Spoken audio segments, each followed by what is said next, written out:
কুষ্টিয়ার দৌলতপুরে উপজেলা আইন শৃঙ্খলা কমিটির মাসিক সভা অনুষ্ঠিত হয়েছে।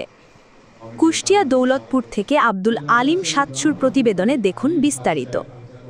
মঙ্গলবার সকালে উপজেলা পরিষদ কনফারেন্স রুমে আয়োজিত সভায় উপজেলা নির্বাহী অফিসার ইউএনও মোহাম্মদ আব্দুল হাই সিদ্দিকীর সভাপতিত্বে দৌলতপুর থানার অফিসার ইনচার্জ বা ওসি মোহাম্মদ সোলাইমান শেখ, দৌলতপুর সেনা ক্যাম্পের ওয়ারেন্ট অফিসার গোলাম মোস্তফা, দৌলতপুর উপজেলা স্বাস্থ্য ও পরিবার পরিকল্পনা কর্মকর্তা মোহাম্মদ তৌহিদুল হাসান তুহিন, উপজেলা কৃষি কর্মকর্তা মোহাম্মদ নুরুল ইসলাম, উপজেলা প্রকৌশলী মোহাম্মদ রাকিব হাসান, প্রাকপুর বিজিবির কোম্পানি কমান্ডার মুজিবুর রহমান, জনস্বাস্থ্য প্রকৌশল অধিদপ্তরের প্রকৌশলী মোহাম্মদ খাদিমুল ইসলাম, উপজেলা নির্বাচন কর্মকর্তা কল্লোল বিশ্বাস, সমাজসেবা কর্মকর্তা মোহাম্মদ জহিরুল ইসলাম সহ ইউনিয়ন পরিষদের চেয়ারম্যান, বিভিন্ন দপ্তরের কর্মকর্তা ও গণমাধ্যম কর্মীরা উপস্থিত ছিলেন।